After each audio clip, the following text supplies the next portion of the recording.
They betrayed him for being weak, but he climbed a tower and became God. In an unknown world, there stood a tower called the Tower of God. This tower had the power to grant any wish, like fame, riches, power, or become a god. But there was a catch. To get what you wanted, you had to climb the tower, face its challenges, and reach the very top. At the pinnacle of the tower, everything you desired could be yours. At the bottom of the tower, in a dark and lonely cave, lived a boy known as the 25th Bomb. Bomb had no idea how he ended up in that cave. In fact, he had no memories of his life before. Bomb found himself in the cave for days, and all he wanted was to escape. He tried with all his might, using the rocks he found in the cave to break through the cave's ceiling.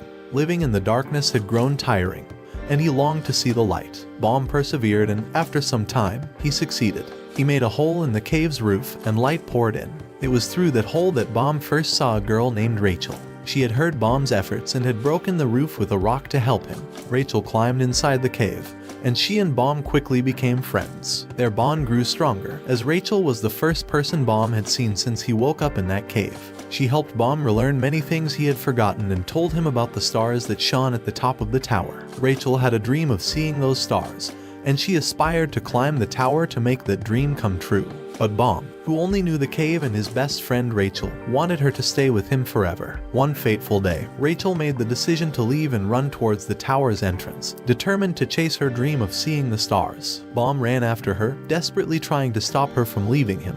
He caught up to her and asked her where she was going. Rachel apologized and explained that she had to leave him behind because she was determined to climb the tower. In that moment, Rachel was enveloped in light and started disappearing. Simultaneously, the tower's doors swung open, and a massive, powerful hand extended down towards Bomb. Driven by his obsession with Rachel, Bomb somehow managed to enter the tower as well. He awoke in a grand corridor and met the tower's guardian, Hedon.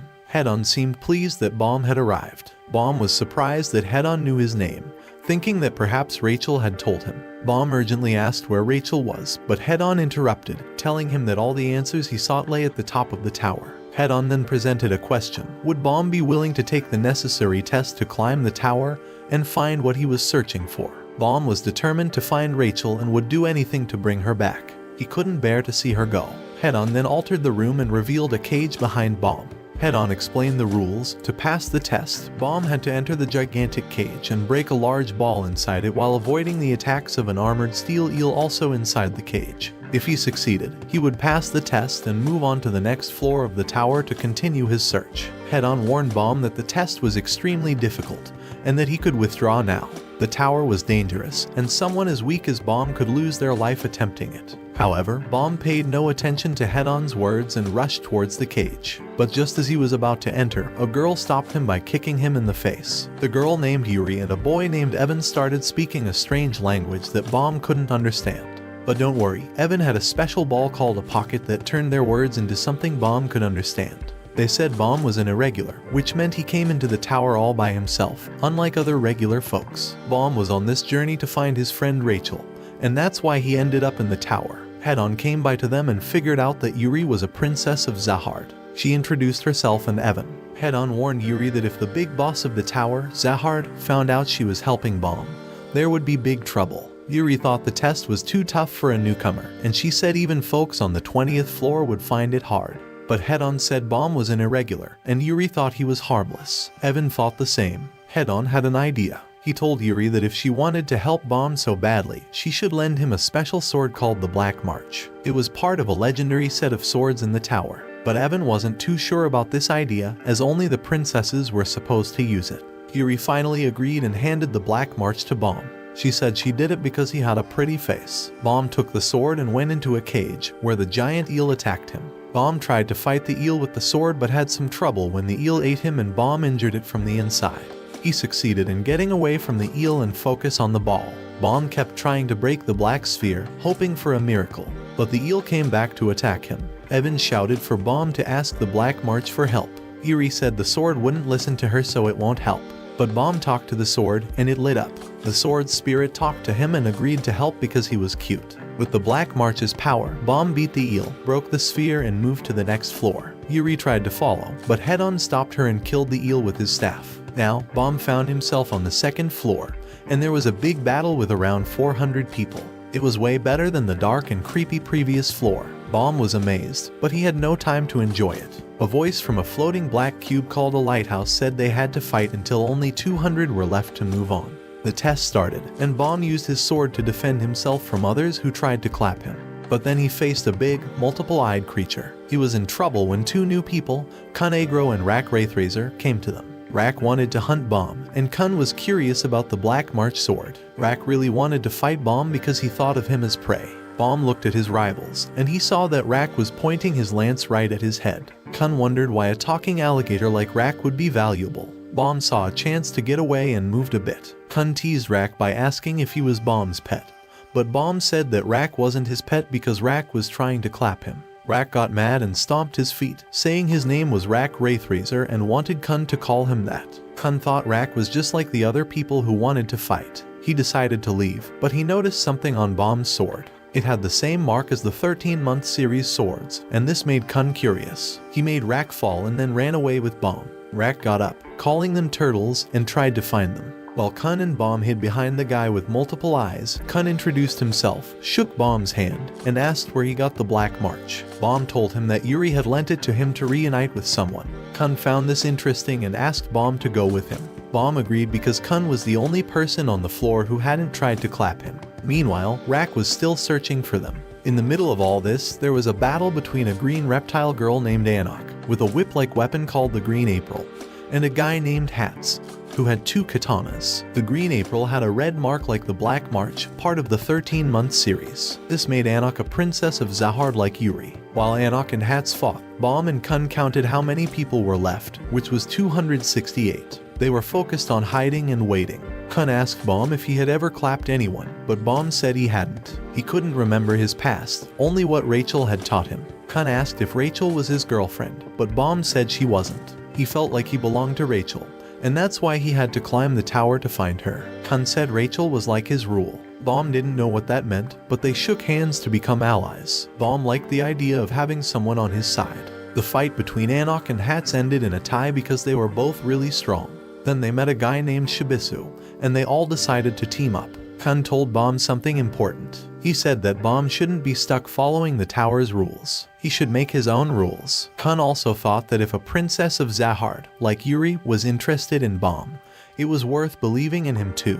But guess what? Rak suddenly appeared and tried to attack them. However, the time was up, and the 200 participants for the next phase had already been chosen. The announcer said that anyone who attacked after the announcement would be disqualified. The announcer then gave them 5 minutes to form teams of 3 people. If they didn't have a team, they'd be disqualified too. So Bomb and Kun tried to team up with Rak, but he said no. He wanted to chase them as his prey. Kun told Rak that he would clap him and find another ally. Kun even got ready to fight Rak, taking out a knife from his briefcase. But Bomb decided to fight Rak by himself without using his sword. He dropped his sword and asked Rak to hunt him as he was, without fighting back. This made Rak pause for a moment. Kun tried to convince Rak to make an alliance, but Rak hit him with his lance and said he wasn't interested. As time ran out, Kun climbed up and grabbed Rak's neck. Bomb joined in, picking up his sword and dodging one of Rak's attacks. They were transported to the 3rd floor, and Rak still wanted to fight Bomb. But Bomb refused to fight his new teammate. Kun told Rak that it was dangerous for Bomb to use the sword because many people would want to hunt him for it. 2 participants started fighting, but an examiner called Lero Ro stopped them. Examiners were super strong and had climbed the tower before. Lero Ro said that there were too many regulars and some needed to be eliminated. He used something called Shinsu to make a big barrier of water. The participants had to get past it to move on. Kun wondered if Bomb could make it, but Bomb surprised everyone by not getting pushed back by the water. He was still standing on the other side. Lero Ro was amazed and told Bomb he had already passed the test. Then, Lero Ro made a bet with Bomb on who would pass the barrier first. The loser would have to answer a question from the winner. Bomb wanted to find out about Rachel. Lero Ro and Bomb both chose Anok to be their champion. She was the first to cross the barrier, followed by her partner, Hats. Her other partner, Shibisu, had a tough time. Lero Ro called the bet a tie, which was pretty cool since he was a ranker. Lero Ro agreed to answer Bomb's question, but he didn't know about a girl with freckles named Rachel. Bomb asked about irregulars, and Lero Ro explained that they were people who didn't follow the tower's rules. The tower had 3 parts, and it seemed like Bomb and Rachel didn't come from any of the parts. Then, a participant got frustrated and said he wouldn't get disqualified because of some water barrier. So Lero Ro used Shinsu to silence the guy and make him quit the test. Lero Ro returned to Bomb and the other participants managed to pass the test. They moved on to the red door test, on the 3rd floor. Before the test began, Kun thought about his past, how he was betrayed and exiled for trusting someone. He remembered his mother's words about not trusting anyone. As he looked at the sky, Bomb came up and asked if the ceiling was too bright. But Kun told him there was no ceiling, it was the sky. Bomb had never seen the sky before, which surprised him. Bomb asked if you could see stars at night in the sky, as Rachel wanted to see the stars when she climbed the tower. Kun explained that stars were just a legend because the sky was created by the power of Shinsu, and it wasn't real. This worried Bomb a bit, thinking about why Rachel would climb the tower without him.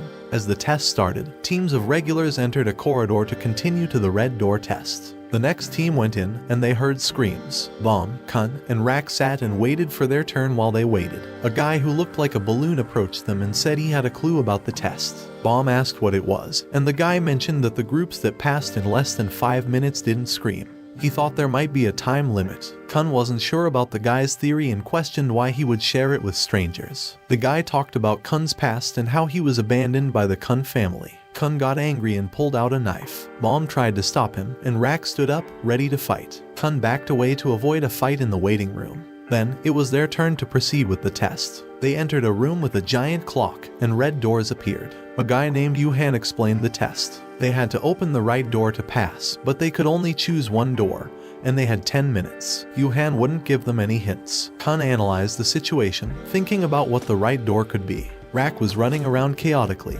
and Bomb tried to calm him down. Kun tried to focus, but he couldn't come up with a solution. Kun remembered his mother's warning about not trusting anyone, and he tried to forget the clue from the balloon guy. He also thought about a girl named Maria who had betrayed him when she became a princess of Zahart. He couldn't trust anyone. With 4 minutes left, Kun was still thinking.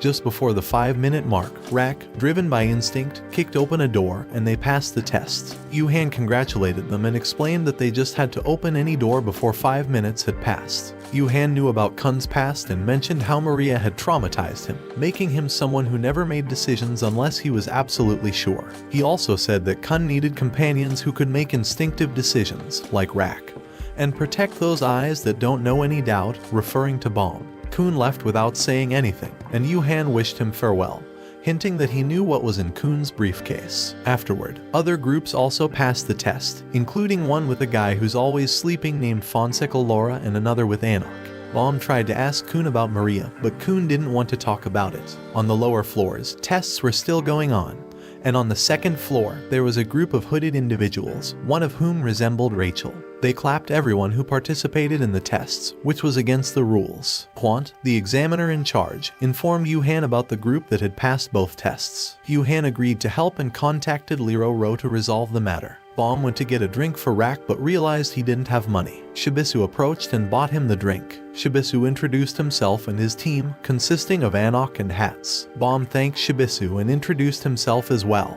Shibisu felt a connection with Bomb and wanted to make it to the final together as acquaintances. Lero Ro then informed them about an extra test, the crown game, which wasn't mandatory, but most participants chose to participate. In this game, teams fought to reach the throne, and one member had to wear the crown. Their teammates protected the crown wearer while defeating other groups. Lero Ro mentioned that the new group, the hooded individuals, would participate as well. Shibisu's group decided to participate first, with Anok using her weapon, the Green April, to fight the other group. She defeated her opponents and put on the crown, ensuring no one could take it. Bomb saw Rachel among the hooded individuals in the distance. Bomb was convinced that he saw Rachel and called out to her. However, the girl from the hooded group, who might have been Rachel, didn't respond and remained still. Bomb started to doubt himself, thinking that maybe he was wrong because if it was Rachel, she would have answered. So, he refocused on the game. Lero Ro mentioned that Shibisu's group now had the crown, and he began a countdown for the next group to challenge them.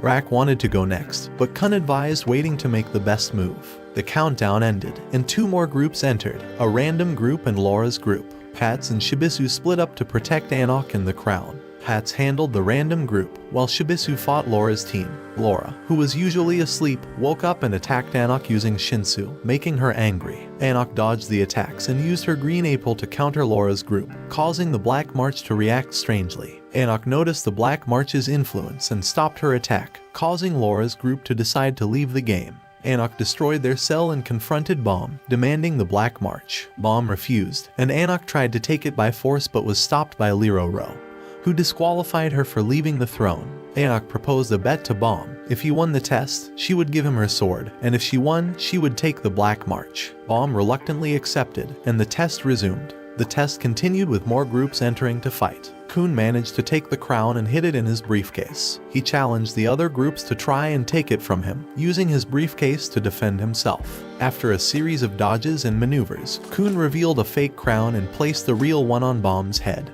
who sat on the throne. At that moment, the hooded group, led by Rachel, decided to take action. Rachel revealed her face, and her teammate Endorsi, another princess of Zahard, prepared to eliminate all the participants. The battle and the test continued, with Kun revealing his clever plan to distract the other groups while getting the real crown to Bomb.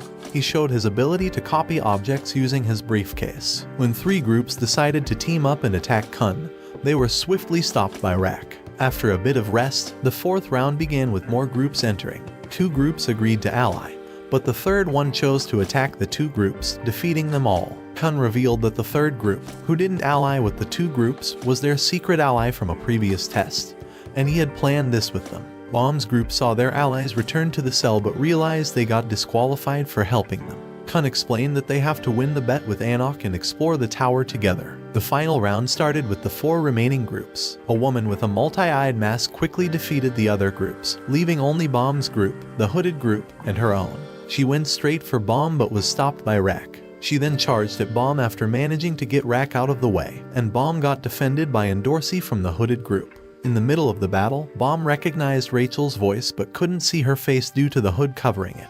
Rak asked Kun if he bribed the hooded group, but Kun explained that they were from a different testing floor and seemed uninterested in the crown. Kun and Rak defeated the other members of the masked woman's group. During the battle, the masked woman attacked Rachel, causing her hood to fall and revealing her face. Bomb rushed to protect Rachel but was struck on the head and fell to the ground. Bomb was determined to protect Rachel but was injured. Subconsciously, he activated his Shinsu and seriously injured the masked woman whose name is HWA Ryan. Bomb then tried to deliver the final blow with the Black March, but it stopped him by freezing time and manifested in its female form. The Black March told Bomb to calm down and enjoy his reunion with Rachel. It kissed him on the cheek, causing him to faint. Later on, Yuri was desperately searching for a way to reach Bomb on the testing floor. Evan commented on Yuri's urgency, and they were interrupted by a big man named Kurden, who mentioned a safe place for advancing. Yuri agreed that they should move, and Kurden wondered if Bomb, the rookie, was that important. Yuri only said that when Kurden saw Bomb, he'd understand, as the boy possessed tremendous power. Meanwhile, back on the testing floor, Bomb was still unconscious on a stretcher, with Kun taking care of him. Lero-Ro approached Yuhan to explain what had happened during the test. The crown game had ended in chaos, with the crown destroyed by Bomb's Shinsu. Lero-Ro asked Yuhan why he had organized the game. Yuhan explained it was due to a mistake made by Quant, and his goal was to help the hooded group advance without Evankel noticing the other groups. Lero-Ro noted that the hooded group had completely ignored the crown and suspected that one of the girls in that group seemed to know one of the examinees, which went against Hedon's rules. Yuhan reminded Lero-Ro that they conducted tests to expel dangerous ideas or powers from the tower. He asked if they had found anyone like that, and Lero-Ro replied that they hadn't. Yuhan believed that organizing the crown game was worth it. Lero-Ro decided to leave, but before he did, he asked Yuhan about controlling Shinsu without making a contract with an administrator. Yuhan admitted it went against the tower's laws but mentioned an irregular named Yurek Mizuno who could do it. As Lero-Ro walked down a corridor later, he realized that Yuhan had avoided the question because it seemed that Bomb didn't control Shinsu. He was Shinsu itself, which posed a clear danger to the tower. Back in his room, Bomb was still asleep, and Kun talked to him, urging him to wake up soon as there was another test the next day, and Bomb would be disqualified if he didn't wake up and participate in it. Rachel interrupted them, asking Kun for a favor. As Bomb remained unconscious, Rachel talked to Kun about how Bomb had pursued her when she first mentioned her intention to climb the tower. She never imagined they would meet again, which is why she asked Kun to lie to Bomb when he woke up, making him doubt whether he really saw Rachel. Rachel wanted to avoid problems between them, believing that they became burdens to each other when together. Kun thought Rachel was being selfish because Bomb truly wanted to be with her. While this was happening, Anak held the Black March and gave it to Shibisu, telling him to communicate with the sword because it didn't talk to women. Shibisu tried to talk to the sword, but it rejected him for not being handsome enough. It turned out the Black March only liked handsome men. Anak left with the sword, and as she did, Endorsi met her and continued with her condescending tone she had started at the crown game. Endorsi explained that the Black March belonged to Yuri, the only princess chosen in the last 500 years to receive one of the 13-month series swords. She warned Anak to reconsider keeping the sword, once again calling her an imposter. In another room, Kun pondered how he couldn't let Bomb continue associating with Rachel. Just then, Bomb woke up, and they told him he'd been sleeping for 5 days. Bomb worried that he might have missed something important and jeopardized the team. But to his relief, they explained that there was a 3-day break for all the participants after the crown game incident. All was well. After the break, all the participants gathered in a large room to select their positions in their teams before moving on to the 4th test. Liro Ro explained that tower battles are conducted in teams, and these teams must have specific positions. There are 5 types of positions: Fisherman for close combat, Spear Bearer for ranged attacks, Light Bearer for strategy and information, Scout for analyzing enemies, and Wave Controller for Shinsu control. Kun asked if the injured participants would be disqualified, and Liro Ro mentioned they would be if they couldn't participate. Referring to Bomb, Liro Ro suggested he fit the Wave Controller position. But the instructor for that role, Yuga, wouldn't arrive for 2 more days, so there was time for Bomb to recover. 2 days later, Bomb woke up, and Kun informed him of the news. Kun also mentioned Rachel and made Bomb believe the girl he saved was a stranger, which saddened him. Kun tried to cheer him up, saying that as Bomb climbed the tower, he would eventually encounter Rachel. He gave Bomb new clothes to replace the blood-stained ones from the previous battle. Bomb changed into the new clothes and thought about going to Rachel's room. But before he knocked on the door, he decided to leave. After the events, Bomb resumed his life at the tower and attended a class with other participants who were also being considered for the Wave Controller position in their teams. Master Yuga explained that Shinsu was a divine substance that controlled everything, and a contract had to be made on each floor with an administrator to use a fixed amount of Shinsu. Laura was the only one among them who had already made such a contract while he was asleep. Yuga asked the others to activate their pockets in visible mode to receive the order to make a contract with an administrator. Bomb did so and found himself transported into a dark realm, where a giant snake accepted the contract because it sensed a unique scent on him. This left Bomb completely exhausted, while the others seemed unaffected. Later, Bomb met HWA Ryan, the masked girl whose eye he had damaged. He apologized to her, and she accepted his apology before leaving. Laura and his teammate Ho then approached Bomb. Ho kindly offered his help if Bomb needed it, which Bomb accepted, forming new friendships and acquaintances. Bomb then returned to Kun, who informed him that Rak belonged to the Spear Bearer position and was currently in his class for training. In that class, they had to throw a spear at an extremely distant target. One of Rachel's teammates was also in the same class, showcasing himself as a skilled spear bearer and becoming Rak's competition. Following this, Shibisu and Hats approached Bomb with a favor. They needed to make friends with Bomb and Kun as part of an assignment. Bomb and Kun agreed, and they all went to the cafeteria to eat together. Endorsi joined them, wondering how they could be friends when they were supposed to be enemies. Shibisu explained they needed to make at least 9 friends as part of a test. However, Endorsi didn't believe in friendships between men and women but still decided to join them. Anak arrived, no longer part of Shibisu's group, and commented on Endorsi's fall from grace due to her actions. Bomb noticed the black march in Anak's hand and inquired if Anak and Endorsi were Yuri's sisters as fellow princesses of Zahard. Endorsi confirmed that they were chosen, not biologically related.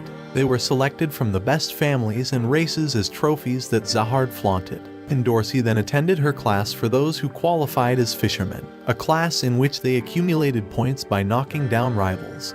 But their lives were at risk. She considered eliminating the others for more points, but Anak attacked her. Endorsi fought back, calling Anak weak for being nothing without the Green April, but Anak pointed out that they were all imposters since there were no genuine Zahard princesses. In the Light Bearer class, Kun's task was to gather information. He discovered that Rak had qualified for the next test and tried to find information about Rachel and Bomb, but the information he found was limited, raising suspicions. Kun also found information suggesting that Anak should be taking the tower's tests right now, but the data he had showed Anak is deceased. The battle between Anak and Endorsi continued, with both throwing participants into the abyss during their pursuit. Anak eventually caught up with Endorsi, but Endorsi halted her with a powerful strike. Endorsi demanded to know who Anak really was, and Anak revealed that she was the daughter of the true Anak, the authentic Zahard princess. Endorsi had realized this during the crown game, which was why she called Anak an imposter. However, Endorsi had stopped pursuing her because she became interested in someone else. Anak shared her past and her mother's tragic fate at the hands of the other Zahard princesses. This leads to her desire to avenge her mother by eliminating all the Zahard princesses, starting with Endorsi. An explanation was given about Zahard, who was the first man to climb the tower, becoming the king who founded the kingdom. Women who received Zahard's favor automatically became his princesses. These princesses didn't have to be his daughters, they came from all over the tower. However, the price for the power they received was that they couldn't have relationships with men or have children, to prevent the spread of the power given by Zahard. They were like pairs of shoes that no one could use, only admire. Some princesses chose not to obey this rule, like Anak's mother, who had a child and was eliminated by the other princesses because of it. This is why Anak wanted to avenge her mother from the other princesses. After this explanation, the battle between Anak and Endorsi continued. Endorsi dodged all of Anak's attacks and mentioned that Anak's mother had made a grave mistake because she couldn't propagate the power given to her. Anak became enraged and managed to get close enough to Endorsi to break her guard and push Endorsi off the edge. But Endorsi grabbed Anak and pulled her down as well, ending the test. In the depths of the platform, both were still alive and started arguing. Endorsi asked Anak if her mother, who had treated her well after becoming a princess, ever regretted what she did. Anak told her no, remembering the moment when she said goodbye to her mother before her mother was clapped. In Baum's class, they were casting some sort of spell using Shinsu as part of their training for the upcoming test selections. Ho, who had believed himself superior to Baum, noticed that he couldn't control his Shinsu while Baum continued to improve rapidly. Laura had taught Baum how to control his Shinsu in return for a favor. Kun arrived and left with Baum, making Ho envious of Baum. Kun told Baum about the fight between Anak and Endorsi, who were both severely injured, suggesting that they probably fought due to their complicated relationship. Shibisu and Hats arrived, and Baum asked Kun to help Shibisu because Baum considered him his friend.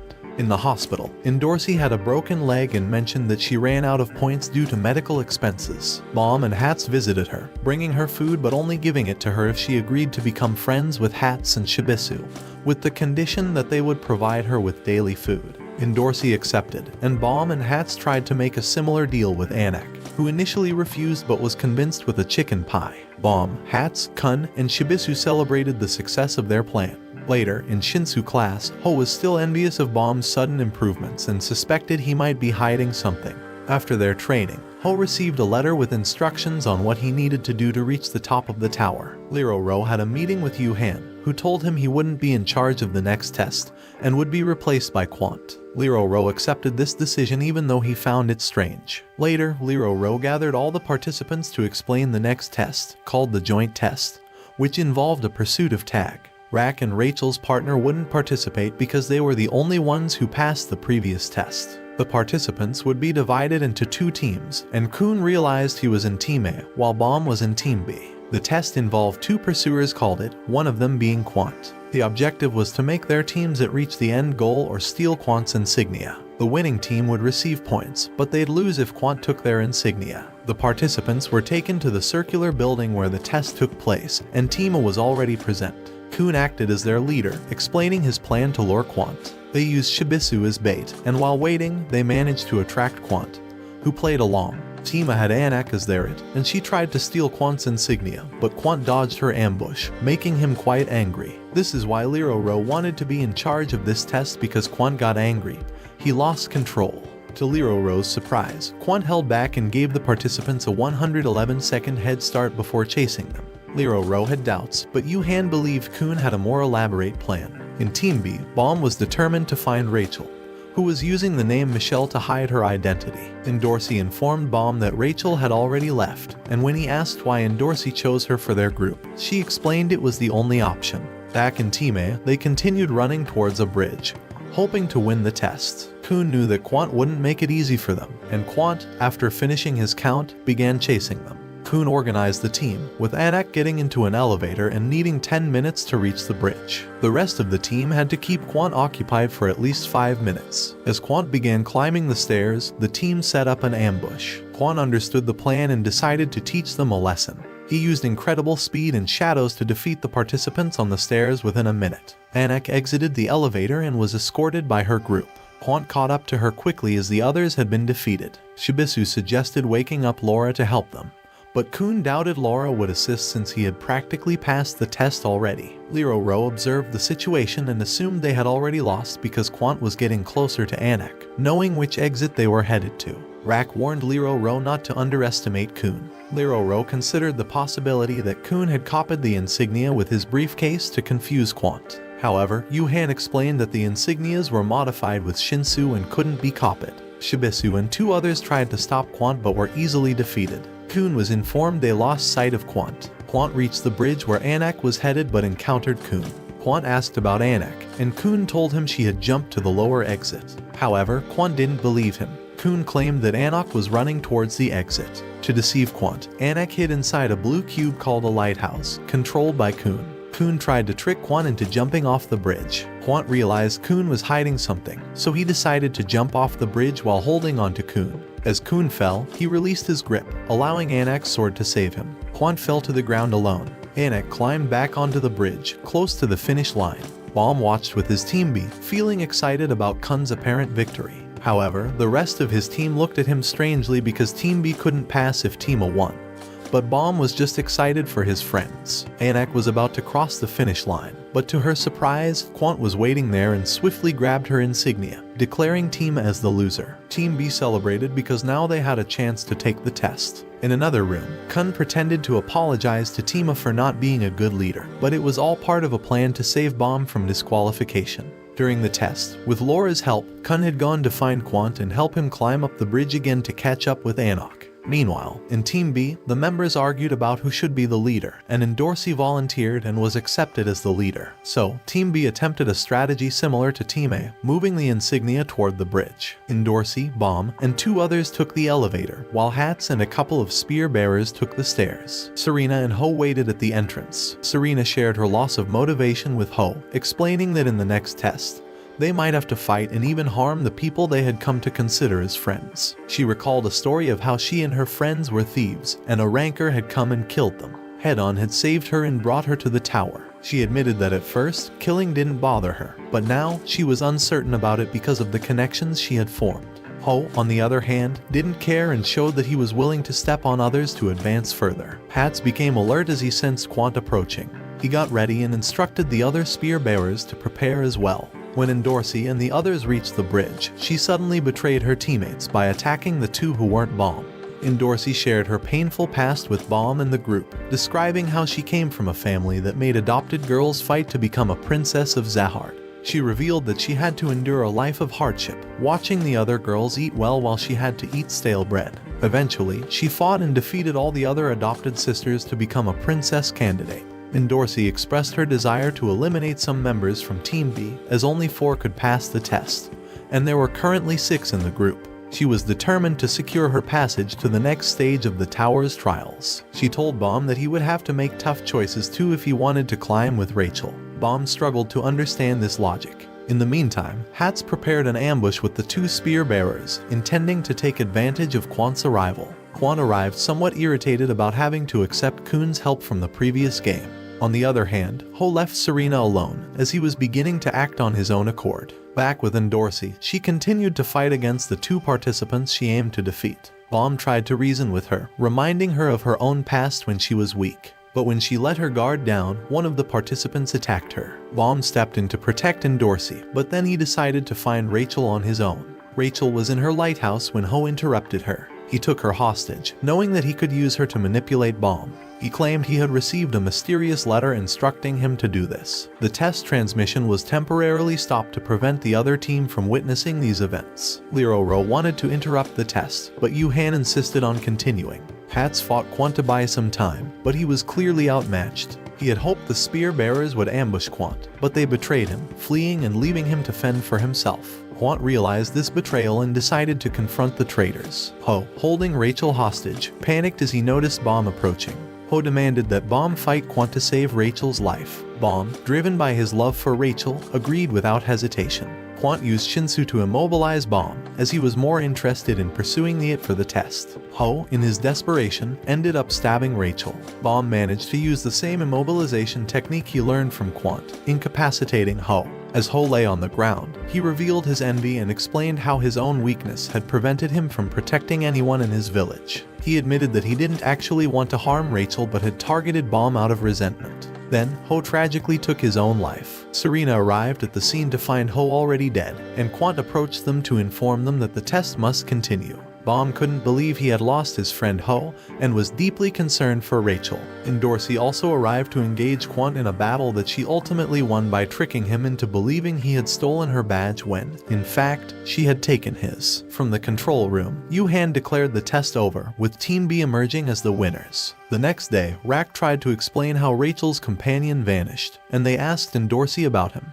Dorsey said she didn't know him well because he was always quiet, and when she found him, he was already with Rachel. Kun returned to his room, thinking about the fact that only 2 wave controllers would pass the test, referring to Bomb's position. He realized that Laura would likely qualify and that everything he did was to ensure Bomb earned enough points to pass. This included convincing Laura to help with his plan and swapping the original letter that Ho received with a different one. A bit later, while Kun was resting in his room, he was interrupted by Rack, who called him to the door. Kun opened it and found a miniature Rack, teasing him. Rack explained that it was Yu-Han's fault, as he had bumped into him in the corridors and called him a tiny dwarf. But by the time he realized who he was, Rack had become the dwarf. Rack asked Kun for help to grow back using his magical briefcase, but Kun told him it didn't have that function. Rack then went to annoy Bomb, but Kun advised against it, as he sensed that Bomb had no intention of continuing to climb the tower. Bomb's sole motivation had been Rachel, and now that she was in a coma, he might stay with her. Rack didn't care and said he would drag Bomb along if needed, asking Kun if he wanted Bomb to stay stuck there. Kun admitted he couldn't do anything, but Rack insisted that he could.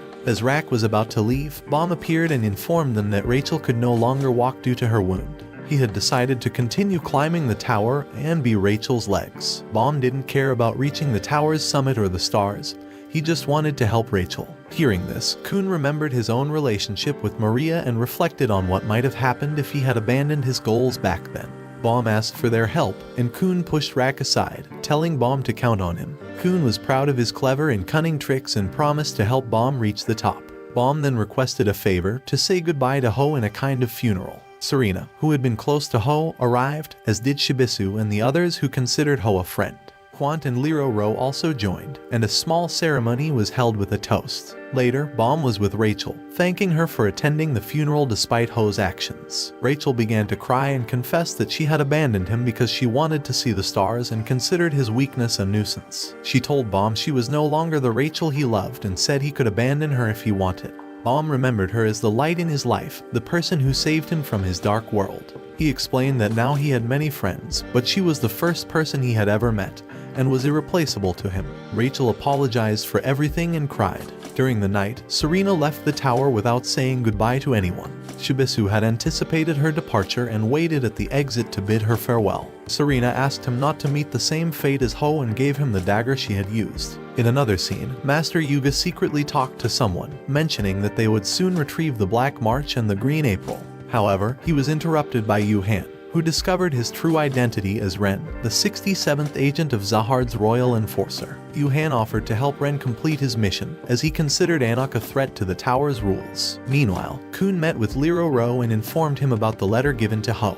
He explained that the letter was delivered before the teams were formed, indicating that the sender knew the participants' positions, specifically that Bomb and Rachel were on the same team. This meant the source of the letter was likely one of the test organizers. Later, Liro Ro sought out Yu-Han to announce the successful participants. In a subsequent room, they announced the passing candidates by class: fishermen, spear bearers, scouts, and wave controllers who had qualified. Rachel was also listed as a light bearer, but due to her injuries, she was disqualified. When one participant complained about the results, Yu-Han subjected him to a pain tolerance test. Kun, who was bold and confident, expressed his dissatisfaction and was called forward. He asked for Rachel to participate in the final test, but Yu-Han explained that due to her condition, it was impossible. Baum decided to speak up, revealing himself as an irregular. Yu-Han asked Baum to accompany him somewhere. While the others debated their decision to collaborate with Baum, Baum was escorted by Yu-Han. The majority chose to help Baum as they waited for his return. Baum stood before the administrator and requested permission for Rachel to continue participating in the test. As Baum and Rachel entered the Shinsu bubble, they knew that they were the prey in the underwater hunt test. The others had become hunters. Net dolphins, which looked like seals, would fish once a day for their queen by creating a Shinsu net. Baum and Rachel's bubble had to be caught in this net and then spat out by the queen, which would mean they passed the test. The hunter's task was to protect the fish collected by the net dolphins from goblins who used worm-like creatures as vacuum cleaners. Allowing the goblins to steal the fish would fail the test. Striped pig-like creatures in the area could scare away the goblins, but participants had to keep them near the net dolphins or use them to distract the goblins. Lastly, a terrifying monster known as the bull roamed the area, and they had to avoid it at all costs. The test began, with Baum and Rachel inside the Shinsu bubble. The seals entered the water, while Hatz's group watched over the goblins. Rak and the spear-bearer group waited above, ready to join the fight when needed. Shibisu's group guarded against the pigs, and Kun observed from the lighthouse. Yuri's group, which was getting closer to Baum, also started to move. Baum talked to Rachel about Yuri, mentioning that she was the princess who lent him the sword. Hatz informed Kun that his companions had disappeared. Shibisu found himself facing the bull, which was devouring a participant. He tried to get its attention, but it wasn't easy. Eventually, he jumped onto the bull with Serena's dagger, trying to attack it, but it was futile. Anak arrived to fight the bull, and Endorsi also joined the fight. They made a bet. If Anak defeated the bull, Endorsi would become her servant for life. If she lost, Anak would surrender the Green April to Endorsi. Simultaneously, Rak received a message from Hatz about the goblins' movement. There were more goblins than expected. Kun instructed Hatz to find out their destination, and Rak's spear-bearer group prepared for a surprise attack. In the Shinsu bubble, the net dolphins were forming their net. Kun, unable to see the depths, relied on Neri, who was on the surface with Laura. Neri controlled divine fish with Shinsu to help Kun locate an underground path. Endorsi continued her battle with the bull but hadn't defeated it yet, and her turn was almost up. The monster captured her, but she managed to break free. The bull let out a loud scream and fled. Anak kept searching for the bull and came across Ren. Anak tried to ignore Ren, but when he mentioned her mother and showed her mother's necklace, she stopped. Ren introduced himself and admitted to being the one who killed her mother, shocking Anak. Meanwhile, the goblins continued advancing. Rak asked if they could attack, but Kun stopped him. He had another plan thanks to Neri's abilities. Anak attacked Ren to take the necklace back, but Ren defended himself and wounded Anak, stabbing her through the abdomen. Then Ren took the Green April and handed it to Endorsi, telling her to clap the imposter, Anak, and redeem herself. This specific test was designed to eliminate Anak since her birth went against the tower's rules. Endorsi was given the Green April to carry out this task. As Hatz tried to remain hidden from the goblins, he and one of the spear-bearers were discovered, causing their plans to go awry. Endorsi approached Anak not to finish her off, but to return the Green April and receive the Black March. They planned to confront Ren together. Meanwhile, Shibisu continued to search for the princesses and, while shouting, encountered Yuri. Rak grew tired of fleeing from the goblins, so he decided to confront them. Back with the princesses, they managed to subdue Ren. However, when Endorsi lowered her guard, Ren attacked her and then Anak, leaving Anak wounded. Yuri arrived at the scene, surprising Ren. Ren introduced himself, and Yuri saw her sword on the ground and decided to take the job of recovering the swords into her own hands. Back with Rak, he and the other spear-bearers got surrounded by multiple goblins. Laura used his powers to make his companions float in the air to protect them. Goblins were now fighting against pigs led by Neri, Laura, and Kun.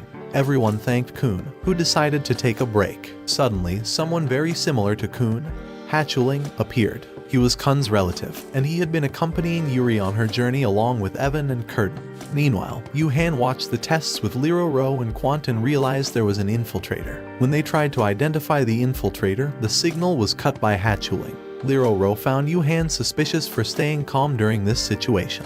Hatchuling spoke with Kun, but Kun wasn't particularly interested in what he had to say. Hatchuling offered to take Kun to see Princess Maria, but Kun declined the offer. Evan and Curtin rushed to find Yuri, even though she wasn't in trouble. They needed to be by her side. On the way, they were interrupted by Yuhan, who invited them for coffee and raised several questions. However, Evan got straight to the point and told Yuhan they were there to retrieve the Black March. Yuhan understood and maintained a neutral stance. Meanwhile, Yuri effortlessly defeated Ren. Just as she was about to kill him, Evan communicated with her through his pocket, telling her she couldn't help Anak.